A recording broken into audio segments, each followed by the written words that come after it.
The Dingers podcast is on the air. I'm your host, Mitch. I'm here with my boys, Kevin, Jake, and Jeff. I hate the Brewers. I just want to start out by saying that. I hate the Brewers. Amen. They're the worst company. They're the absolute worst thing about Wisconsin. Yep, pretty much. Yeah. There's so many good things about the state of Wisconsin to see and do.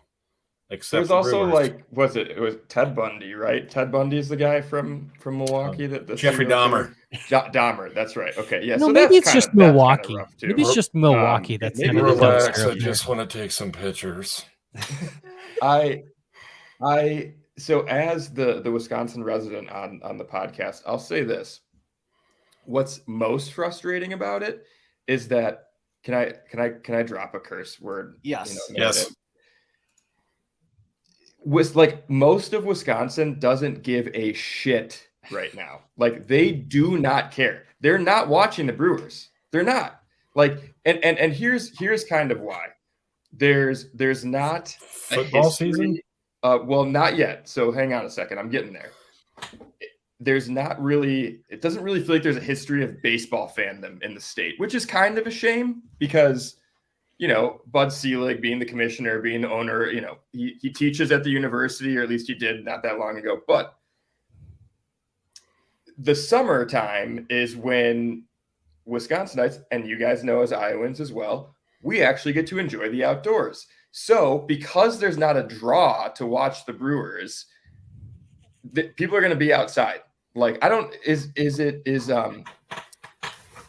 oh my God, Euchre. Euchre's the radio broadcaster, right? So like how we have Pat Hughes, Brewers, like I should be walking by houses or like having cars drive by and hearing Euchre on the radio. I don't think that's a thing. Right. So like even if Wisconsinites are going to be outside, like Brewers fans are going to be outside during the summer, have Euchre on the radio or in your headphones, whatever. I was doing yard work last week and I had Pat Hughes in my headphones. It was phenomenal. I felt like a true dad doing yard work, listening to baseball. But yes, Jeff touched on everybody's getting excited over Jordan Love, and I cannot wait for the Bears to just stick it to the Packers in the season opener this year. So not going to happen. Are you a Packers fan? Yeah, he is. A big Packers fan. Get the hell out of here! I obviously knew that. I know we've talked. He's also a ginger. We know all these things. Oh my God, it's gonna be hilarious. It's gonna be hilarious. But yeah, it pisses me off even more because being here, no one cares about the Brewers, but they will come September, the fair weather, and like. If I were in the right place and walked out in a Cubs shirt tomorrow, or assuming the Brewers win tonight. Somebody would say something, but no one. If I asked them about who's playing on the Brewers, they wouldn't know. They'd have no idea who's on the team. Do we still got that guy Corbin Burns who throws the ball real hard? Yeah, God. Right down the middle, right? Yeah, real hard, like. Yeah, there you go. Yeah, I love Wisconsin though. That aside, I love living here. I tell you what, they got Kitty Foreman. She gave us free parking. That's true. I forgot about her. You gotta love free parking. That, yeah. They tailgate real well at the games. I mean, they do. Get nice bratwursts. Cheese I will curds. say too, I've tailgated up at Lambeau, and that was a lot of fun too. So, and that's what makes like tonight's game difficult, like to watch, because like Tyone on the bump, you need him to pitch some solid innings, especially since we've come off 2 series where I feel like we've taxed our bullpen more than we would have liked, and he comes out in first inning, can't locate his pitches, and both those in Jeff in pre-show kind of said it. Both those home runs were on 2-0 pitches, and he grooved a fastball right down there, and that's the difference. That's the difference of this game, being able to command your pitches early and get ahead, and that's the difference right there in tonight's game. So hopefully we see an epic comeback, like Scott says in the comments, that we see a huge comeback. We need it because we'll get to this first, because we're going to have to kind of the rest of our conversation is going to be led by the next 2 weeks of Cubs baseball, kind of deciding the season, right? Like looking forward, we have these 3 games versus the Brewers. Then we have an off day. Then we have 4 versus the Reds, 3 versus the Giants, 4 versus the Diamondbacks, 3 versus the Rockies, an off day, and then 3 more versus the Diamondbacks. That's 1, 2, 3, 4, 5 series out of the 6 that are against teams that are competing for the division or for a wild card spot. So these next 2 weeks are critical. It's going to be kind of a little bit stressful for us watching, but it's going to be a lot on the line. So dig in and buckle those seatbelts, as Pat Hughes likes to say, because it's going to be where we're going to need some guys to step up. It's a critical turning point this season, is what it is. Getting all the Pat Hughesisms out of the way. Right. It is. Get out the measuring tape. We got a long ways to go. Here we go. Any other ones? I feel like Ron Coomer has some things too, but he never gets the slogans out there. But like tonight, like that's where I think I put it out there. The difference in this week of games, we could go from being either 1 game back after this series with the Brewers or 7 games back, depending on how this goes. And just the thought of thinking about being 7 games back already angers me. So I'm choosing to believe that that's not even possible, that we're going to win at least 1 of these games or 2 of these games. We better win tomorrow. My brothers and his wife are going to tomorrow's game to watch Justin Steele pitch. So hopefully they get a win tomorrow. But I think tomorrow is it Burns tomorrow and then Woodruff on the next day, game 3. Yeah. And the Cubs have Steele and Hendricks. Mm-hmm. So that just gets into the other frustrating thing, that tonight with Miley on the mound was the most winnable game. Yep.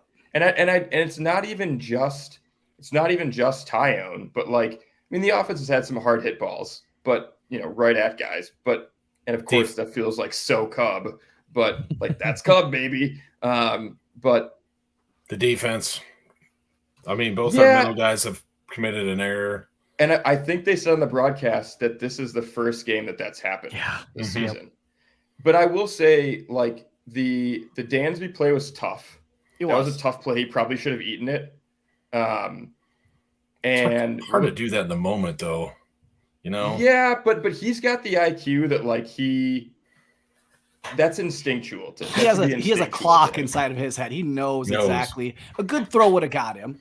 But it's a tough play going away. He's done it 1,000 times. He thought he could just get it. I mean, it's going to happen. But yeah, those defensive mistakes kind of set it up for a bigger inning in the first than should have. But still, Tyone, this lays on Tyone's shoulders. He needs to be better. He needs to come out and right away not give up a home run, and kind of just like you could feel even from my couch, you could feel the air just being sucked out right as soon as that happened. Three pitches in and we're down to a 1-0 hole. By the time we get out of that first one, we're 4-0. Well, we got a lot to talk about from last week and then looking forward. Want to get into a little bit of Seiya talk, because we said 4 or 5 weeks ago when he got kind of benched for a couple games, was it 5 games, that if we want to make a playoff push, we need Seiya to be the Seiya that we expect in our lineup. And man, has he provided. We talked about a little bit last week that his swing rate has increased. So he's swinging at more pitches. He's swinging at more pitches in the zone. I did a little bit of deep diving into a little bit more of what has led to Seiya's kind of improvement. And it's also his launch angle. So his launch angle went from 9 degrees to 11.4 degrees. So he's getting the ball in the air. Beginning of the season, we saw a lot of ground balls out of Seiya, and hard hit ground balls, but still ground balls, and those are outs. Now we're seeing that ground ball rate that was 55% of his hard hit balls were ground balls in the first half of the season. That's down to like 36% of his hard hit balls are ground balls. The rest of them are now fly balls. And his WRC plus on those fly balls went from 93 to 182. So he's seeing a lot more success as a result of hitting the ball in the air and driving the ball.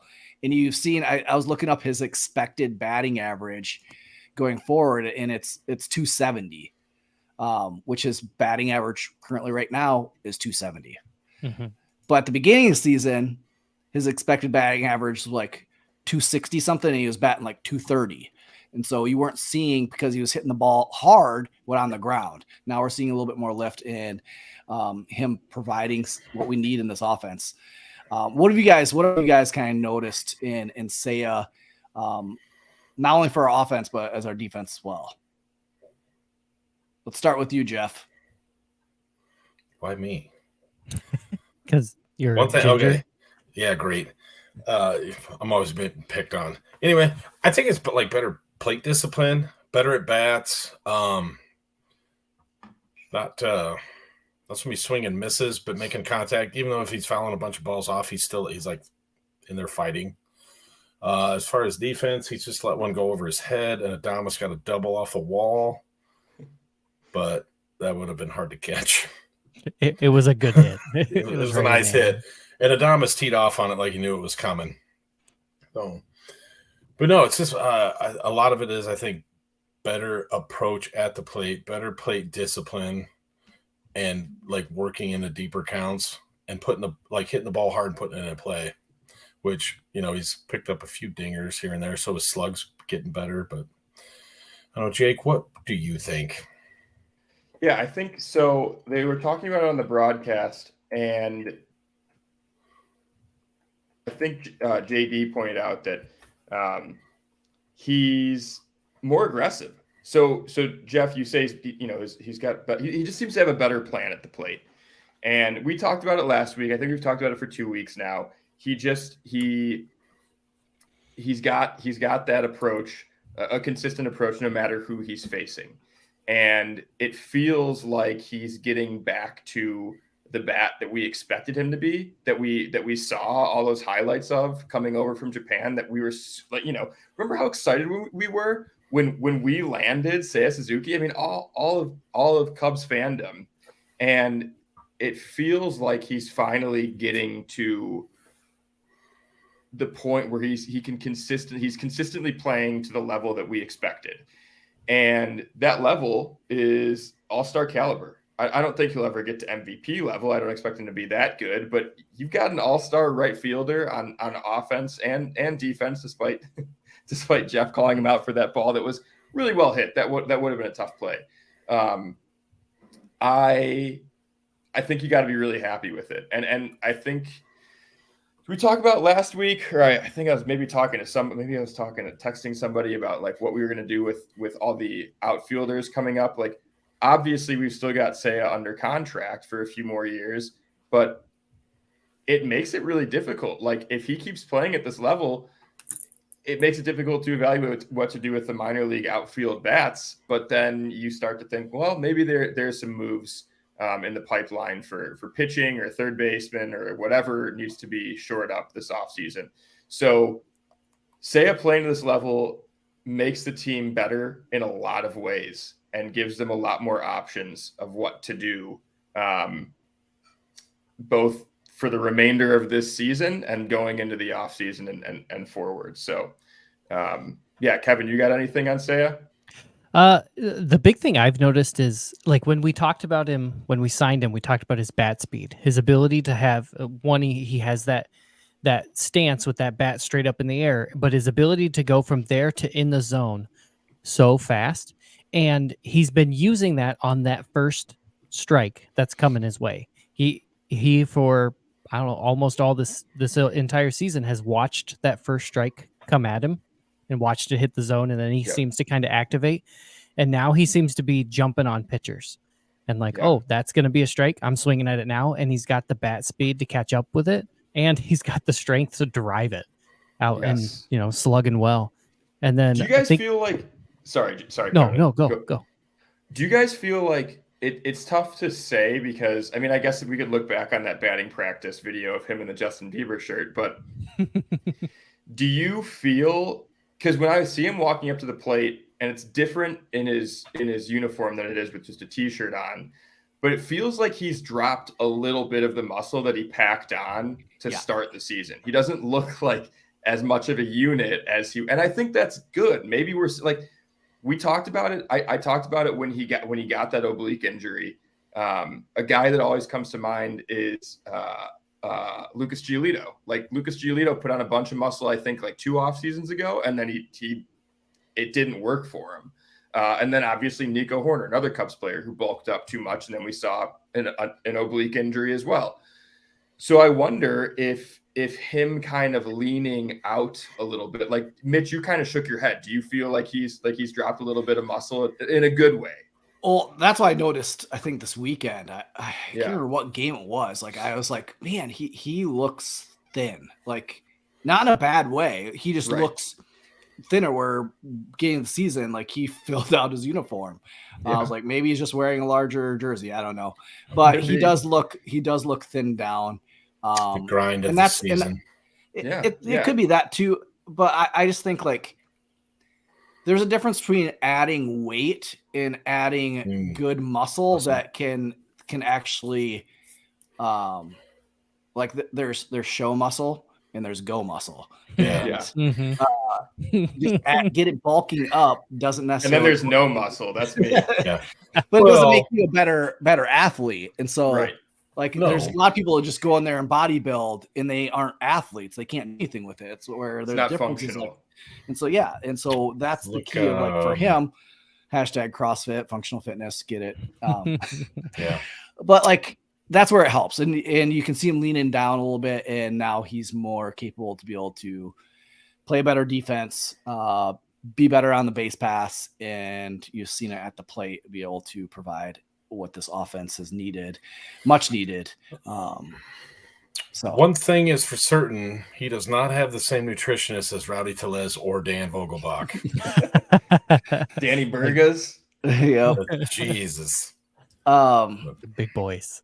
The other positive from this last week is Jordan Wicks. Unlike Tyone, who gave up a first batter home run and didn't bounce back, Wicks bounced back in a huge way on his start on Saturday.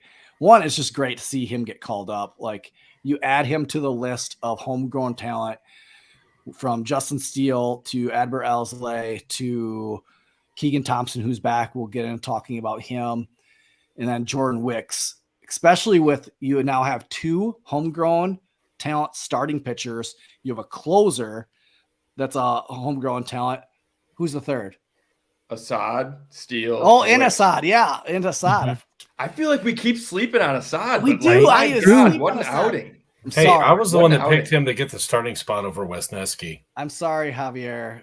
That's my bad. No, but anyway. it's not just us. Like, I feel like even on Twitter, it's like, oh wait, Javier Assad starting tonight. Oh yeah, he probably pitched like a couple good innings, right? But the thing is, every time he pitches, I'm super confident that we're going to win that ball game. Every time it's like, it's Javier. Like, he's going to do it. I have more faith in Javier Assad than I do in Jameson Tyone right now, especially if Jameson gets behind. Sure. Yeah, if he gets behind and he feels like he's got to throw something for a strike, look out. But what was your first initial thoughts of Jordan Wicks? Your reaction to his wonderful outing, Kevin? Let's start with you. So, man, I must have been picking up a kid. What day was Wicks? Saturday. Okay. Yeah, Saturday. So we had some stuff going on. It was Lincoln Highway days here in town. I missed the very beginning of the game. So I see the phone icon pop up, Hayes home run. I was like, And I got home in time to like turn it on. I think I saw McCutcheon walk, which then had 2 guys on base. I was like, uh-oh. And then I watched for a while and went, this is amazing. What did he do? Sit down the next 15 batters straight that he saw? Like, it was awesome. And then I saw Jake and Mitch were talking about K shirts and like and stuff like that. And I was like, this is fantastic. I loved it. It's interesting. When we talk about all those homegrown guys, they all also have a different personality to them. And you could see Wicks getting a little nervous. And then as soon as he got out of it, it was just like, yep. And here we go. This is my show now. I'm taking it. I'm running with it. Well, it was fantastic. The Hatavi, it's like, right, Hatavi going out there, like that was huge. Like that's why you have coaches, and that's why you have pitching coaches to go out there and like, hey, no, just trust yourself. Like it's gonna be all right. And like that settling in of like, and like you had Amaya catching him, which I was surprised. Like have another rookie catching him, like homegrown talent. It's like, amazing. Another so like it.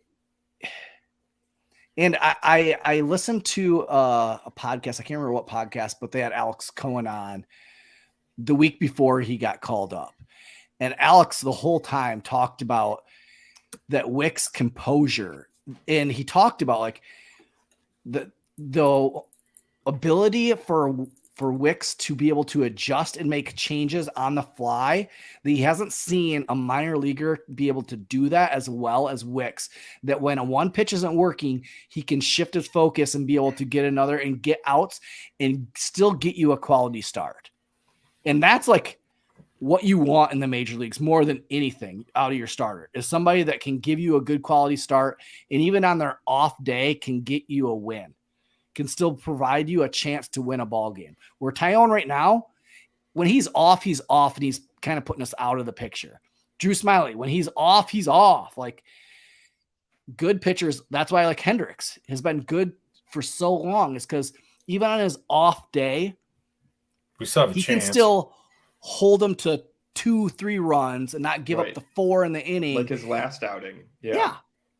And so like it in another change-up heavy pitcher that and it's interesting, right? Because Amaya had been catching Hendricks for a while. So the change-up heavy pitcher. And it's like, okay, Amaya's learning how Hendricks was calling his own pitches. And then notice that I think in the interview yesterday, Wicks said he didn't shake off Amaya once. Every pitch Amaya called, he threw. And so like you wonder if there's a correlation there that he was able to take Amaya, was able to take, Hendricks' game plan. Obviously he's in the game planning sessions, the catchers are, but then he's seeing Hendricks call his own game. So and of course they're debriefing on that too, I'm sure. So then he gets to take that into how to call Wicks's game. And it was fantastic. And the mound visit after what he walked McCutchen, right? Yep. So it was a home run, a hard hit single by Reynolds, I think, up the middle, and then a walk to McCutchen, and he totally looked like a deer in headlights. And I was like, shit, this is not going to go well, is it? And then, my God, it was funny listening to the Fox broadcast too, because like you said, Mitch, it's just like, oh, this is the best mound visit like ever in the history of baseball. And funny enough, like statistically, they were talking about all game, like, and we've seen it on Twitter and, every Cubs podcast, like the statistics of Wicks is the first one to have 9 strikeouts in 5 innings or whatever since prior. And then there's some other stat that like maybe it was the 15 in a row shutdown that hadn't been done since 1901 or whatever that stat was. I can't remember. It seemed pretty irrelevant. Just cool that whatever he did hadn't been done in over 120 years. But I broke down the stats, like the individual pitch breakdown of from Wicks's game, and you could see it, like the eye test showed it. That changeup was just fooling everyone, and I'll be curious to see if he's able to continue it against opponents that aren't the Pirates. Yeah. All right, so give us the breakdown. So the changeup, I don't have the exact stats up here. If you give me a second, I'll see if I can. Oh, there we go. Yeah. Okay, so Mitch put the Baseball Savant graphic up on the screen, and it's looking at the the whiff rate and the called strike and whiff rate of Wicks's pitches. So a 75% whiff rate on the changeup. That means, so if you're listening, 9 of the 12 swings that he got on his changeup were swings and misses. That's insane. And then to get another 75% whiff rate on the cutter, which only 4 swings, but then 2 called strikes on it as well. So this is something really great. So if you're listening and you really want to see how effective a pitcher is, if your eyes are saying like, okay, this looks like he's pitching really well, I want to know exactly how well. Go to baseballsavant.com, or it's like baseballsavant.mlb.com. And at the top, you can see the game line. So this is really fun to look into. If you're into statistics at all, or you want to get into statistics, this is a really good baseline. Click on whatever game you want to look at. Obviously, in our case, we're looking at the Cubs matchup.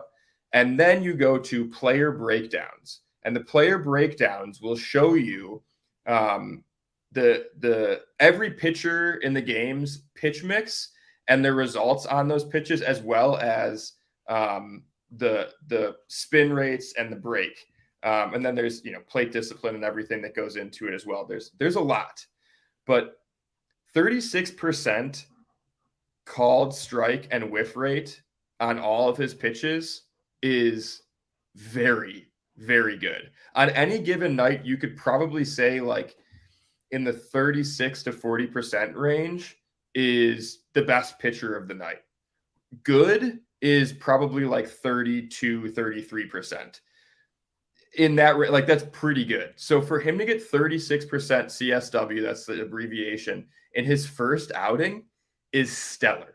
I mean, it was so fun to watch. It was appointment baseball for me too. Like, my wife worked that night. She's like, "What are you doing tonight?" I was like, "Oh, I'm watching the Cubs number 10 prospect make his major league debut."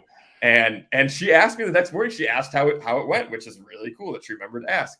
So yeah, guys, I don't know if we're going to be able to expect these kinds of outcomes, like a high strikeout rate like this from Wicks going forward.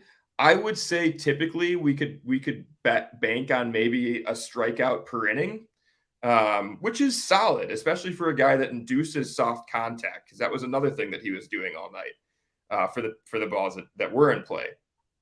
One walk, right? That's big. Yeah. Well, and so out of all those pitches, only 11% of them were in the strike zone. Right. So he was getting a lot of chase. Yes.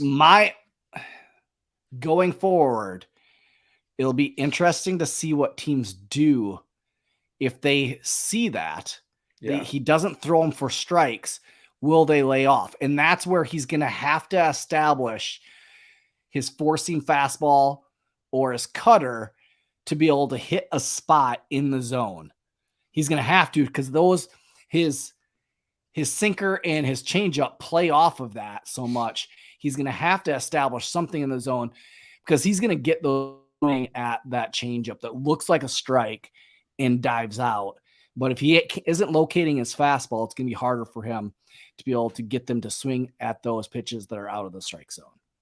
Yeah, and that's a good point, Mitch. He threw his changeup 34% of the time, which was his most used pitch in that game.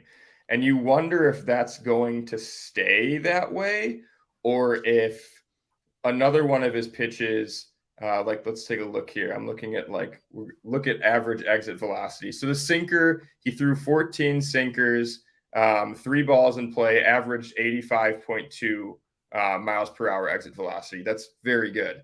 So you wonder if he's going to become, and he throws his fastball for a left-handed pitcher to throw into top out at 94. That's good. That's good for a lefty. I think the sinker was averaging, where are we? Sinker averaged, no, that's Wisniewski. Why does it not have that here? That's pitch velocity. Okay, sinker averaged 91, but then to have a 10 mile an hour separation between the sinker and the changeup is awesome.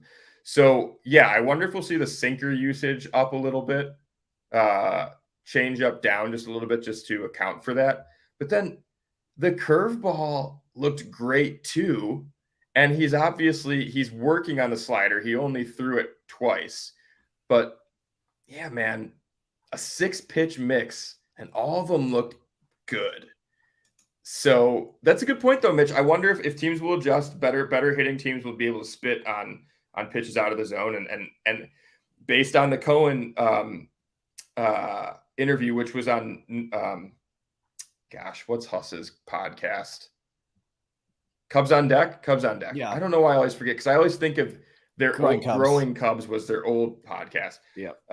So Cubs on Deck. I think Alex Cohen was interviewed last week on Cubs on Deck, and yeah, the maturity of Wicks shows that he's going to be able to make the in-game adjustments, and I believe that's what is an X factor for him that I'm excited to see going forward. And I think that's what made Jed call him up. Like, yeah, we can trust that he's going to give us a shot to win a ball game every 5th day, where they could see that Smiley was not able to do that. He was not giving us a shot to win that ball game. So yeah, I was super impressed with his composure, super impressed with the way he handled himself, and excited that now we have 2 lefties, 2 really good lefties. Thinking about the future of like next year and down the line, there isn't a lot of rotations in baseball that have 2 lefties that are solid. And if we could get Wicks to be that, like, that's great going forward. It solidifies a rotation for our future. And I mean, that's why you bring guys up like this, to get them their feet wet in a playoff hunt competition. And I mean, he's only going to be better for it next year and down the road. So love what I saw of Wicks. We did see another homegrown guy come back, Thompson, which I'll be honest, 2 months ago, I didn't think we would ever say Keegan Thompson's name again. And even when he did come back at Iowa, he didn't look great, like just stellar. His last 2 outings at Iowa looked better, especially with Michael Fulmer going down, a guy who we've counted on a lot the last 2 months. Even though he struggled at the beginning of the season, we've counted on a lot. Pitched 2 innings yesterday. Keegan Thompson of, what do you have? 5 strikeouts, 5 Ks. Yep. Is that what it was? Yeah. Yep. 5 Ks and 2 shutout innings. 33 pitches. 33 pitches. 33 pitches. The cutter looked really, really good. He was kind of like the cutter of old, like Keegan Thompson from like 2 years ago, where we saw him really using it to dive in and low and inside to righties and kind of fade away to lefties. The miles per hour is down a little bit, 92, 93. What do you guys think? Can we trust this Keegan Thompson going forward? We need a guy to replace Michael Fulmer, especially with him being out for the next 2 weeks when we're going through the stretch of really tough games. Can we lean on Keegan Thompson to be that guy, the dude that we need in the bullpen? From what you saw yesterday, can we? What are your guys' thoughts? Kevin, let's start with you. I want to say yes. Like, I really, really want to say yes, but honestly, I want to see. I was trying to decide: would one more start like this throw me over the line, or would it require two more outings? And I think, honestly, I want to see 2, just because we keep kind of having these pitchers. Like, Tyone looked really good for a little while. It's like, oh, then it was a clunker. It's like, no, he'll be fine again. And then we kind of seen how tonight went. But I want to see it. I want to see it 2 more times. I think we're gonna have to lean on him though. Like, I think that's gonna have to happen regardless, or we're gonna end up with somebody else injured, or somebody else who gets just too exhausted from having to be out there every night, especially when we go, I don't remember how many games in a row it was, 1-run ball games that we won. I don't know. I really hope he sticks it out. I was a little worried that he was getting called up because they were evaluating whether to even keep him on the 40-man roster. and it was if he got called up and threw a clunker, then it was release. See you later. We'll add some. Yeah, that was my thought. I was like, I wonder if they're kind of cutting bait at this point, but I'm glad it went well. Jeff, what did you think? What was the original question?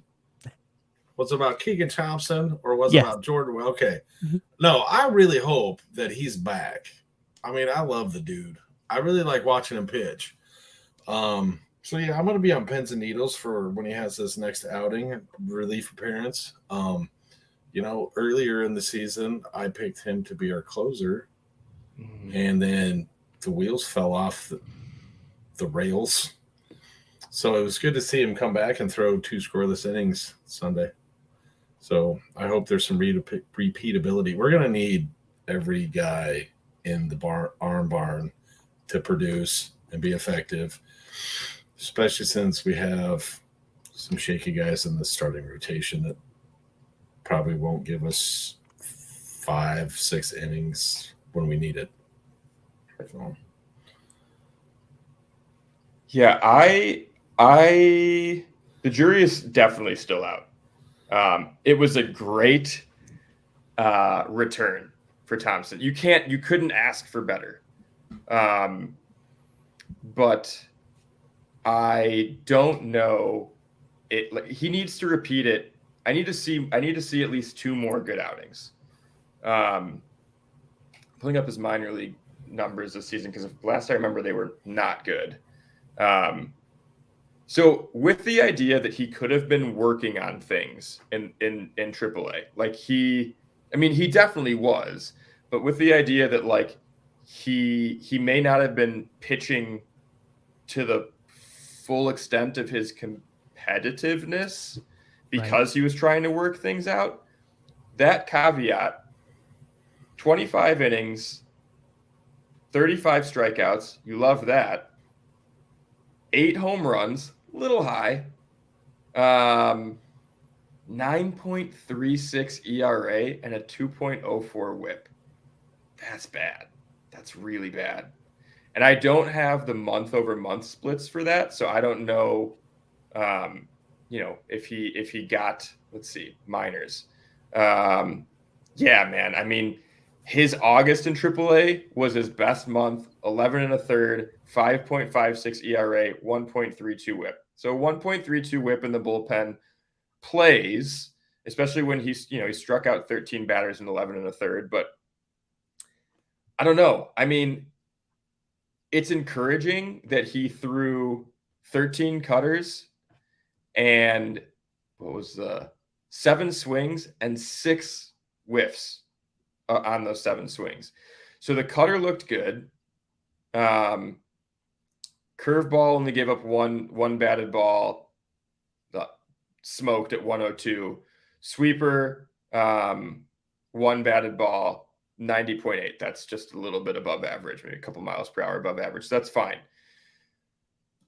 As we noted, velocity is down, but maybe the cutter plays up with lower velocity. Maybe it has a little bit better movement. I don't have those numbers to look at right now. I hope that he's back. I love Keegan Thompson. Seems like he seems like a cool dude, like very easy guy to root for. I want his demeanor in the bullpen. I want his swagger in the bullpen. I want him coming in late in games and slamming the door in the 7th or 8th inning. But yeah, my first point, I'm gonna need to see a couple more outings to be convinced. Mitch, what do you think? Yeah, I'm one that I'm here to see the Keegan Thompson of old because I want it and we need it. But at the same time, looking at those numbers at Iowa and seeing enough tweets from people that we know at Iowa that's watched him, it just it makes you kind of, it's like, all right, this is good. Let's see you build upon this, and hopefully we can get back. Because if we can get the Keegan Thompson of old, that shores up our bullpen just one inning more, and it takes a little bit off of all of our other guys that we've leaned on pretty heavy the last month.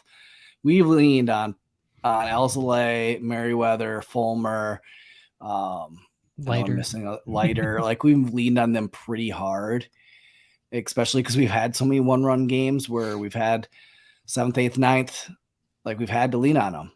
And so, and especially when you have Tyone not pitching, giving you 5 or 6, and Drew Smiley not giving you 5 or 6, and they're giving you like 3 or 4. And it's like, we need guys. And so if he's found it, great. Let's keep putting it together and putting him out there in low leverage situations to hopefully, And that's the thing where Ross has done a good job, I would say, managing that, of putting guys in spots to keep finding success.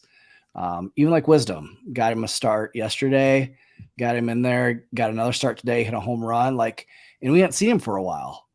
Mm-hmm. And so it's finding the spots when he can get these guys in, because they still need to play a crucial role on this team, even if they're not getting big playing time. And so I think Ross I want to give credit to Ross. I think he does do a really good job of managing the team.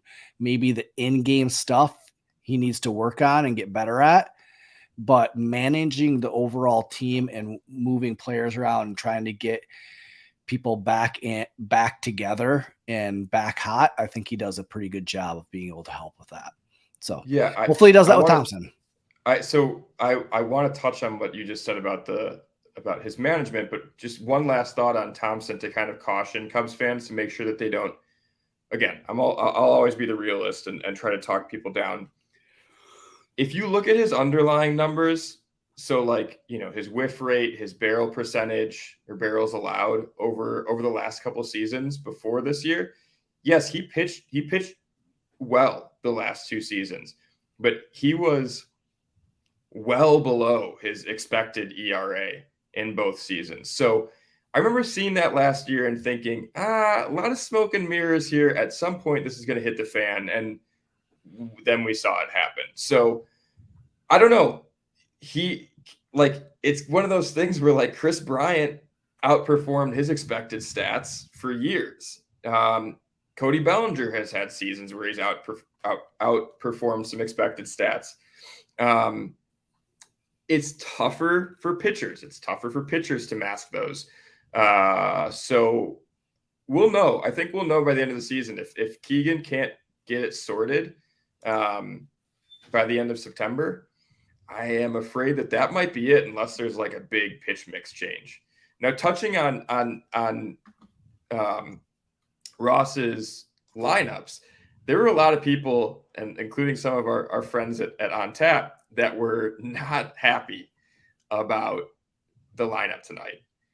And frankly, I'm not really stoked about it either. I wasn't really either. I still want to see Jamer at third base more frequently, but the important thing that Ross, I think, said in an in-game interview is keeping these guys fresh. And I know we've talked about it, getting these guys at bats, specifically thinking about Madrigal and Wisdom down the stretch, because inevitably they're probably going to be on the playoff roster. So you want to make sure that they're not coming off of ending the season.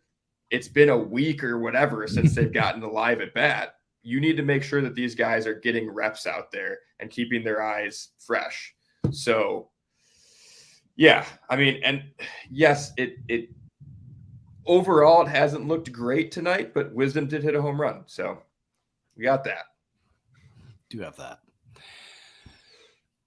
Yeah. I mean, I really hate losing to the Brewers. Yeah. I hate it. D-gens from up country. Yeah. Fucking jag-offs. But that's where, us as Cubs fans, we're going to have to kind of go through it. And again, I still go back to, at least we are watching meaningful games in August and September. And I had to, I tweeted at myself, don't overreact at the first inning. Just enjoy it. I think I've tried to do that with a lot of things in my life lately, rather than getting frustrated and by things. Like, just enjoy the moment where you're in. And being a Cubs fan, like, there isn't that many times. I mean, lately we've gotten spoiled, but before that, growing up in the 80s and 90s, there wasn't a lot of times where you got to enjoy a playoff push Cubs baseball. And so when these happen, I'm going to enjoy it rather than always being frustrated. And so, yeah, hopefully we can get 2 out of 3. It's going to be an uphill climb because we face Woodruff and we face Burns tomorrow, Woodruff the next day. And we have Steele and Hendricks going. Hendricks has always pitched pretty well against the Brewers. This is a different Brewers lineup than he's faced in years prior. So hopefully he can keep the ball in the park, because that's one thing. Like, and my big thing with Hendricks is he just needs to get through that first inning. Yeah. The first inning has just killed him. Like, if he could get through that first inning, we need a big game out of Steele. Balls of Steele needs to be pitching like it tomorrow. He needs to be pitching like a Cy Young guy tomorrow. And then, I mean, even if we lose these 3 games to the Brewers, we're not out of it. Like, I know everybody wants the division, and I do too, but playoffs, just get in to the show. Just get in, like, just make it in. And so I know people are going to overreact against the Brewers, and these are 3 big games. Yes, it is. But there's a lot of games going forward against playoff teams that are going to be fighting for it. And I guarantee you the Diamondbacks could care less if we lose. Obviously they care if we lose to the Brewers because it helps them, but they're playing for a playoff spot because they ain't going to win the West. They just want to get in. That's the approach we need to take. We want to get into the playoffs any way that we possibly can. If it's winning the division, great. But if it's a wild card, I'm going to take it and enjoy it and love it. So we still need to battle over the next month and a half. So dig in, Cubs fans, because it's going to be a fun ride. It's going to be a stressful ride. It's going to be hopefully not an angry ride. And we hit a September where everything goes crap. So that's Buckle where your seatbelts, folks. Yeah, it's going to be fun and stressful and full of anxiety, but we got to do it. And one last thing I'd like to touch on before we end tonight's broadcast is one of the characters from my childhood that helped me get through a sick day when I was playing hooky passed away recently. Bob Barker, the man who reminded us to all have our pets spayed and neutered, died at 99. He got as close as he could to $1 without going over. He sure did. Mm-hmm. He sure did. Love it. Yeah. So that's all for tonight. Obviously, love for a comeback win tonight, but we're going to have to, if you're listening tomorrow and the Cubs lose tonight, got to go get them tomorrow. Got Steele on the mound, and hopefully we can get 2 out of 3 versus the Brewers for our off day. So thanks for listening to episode 134. I think 134. No idea. Make sure that you're following us on YouTube on the On Tap Sports Network YouTube channel. That's where we're live streaming, where you can jump in the comments and ask us a question, as well as follow us on Twitter at Dinger Cubs. That's where we interact with most. Is it Twitter? Whatever it's called now. Just call it Twitter. Everybody Normally known as Twitter. Forever it'll be Twitter. But yeah, that's where we interact with most Cubs fans. That's where we kind of built a base. So interact with us on there. Yeah, thanks for listening, and go Cubs. Go Cubs. Go Notice Cubs. we're all